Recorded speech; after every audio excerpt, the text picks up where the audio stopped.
ام یحسدون الناس علی ما آتاہم اللہ من فضلہ،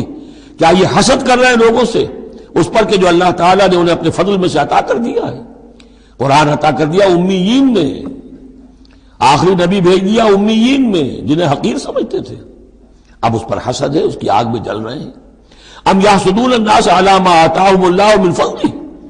فقد آتینا آل ابراہیم الکتاب والحکمت وآتیناہم ملکا عظیما، تو ہم نے آل ابراہیم کی نسل کو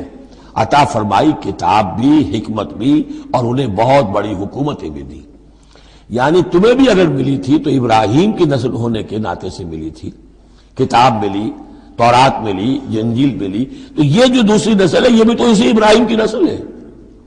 وآتینا آل ابراہیم الکتاب والحکمت، ہاں بنی اسرائیل کو کتاب علیحدہ ملی، حکمت علیحدہ ملی، تورات علیحدہ تھی، انجیل علیحدہ تھی،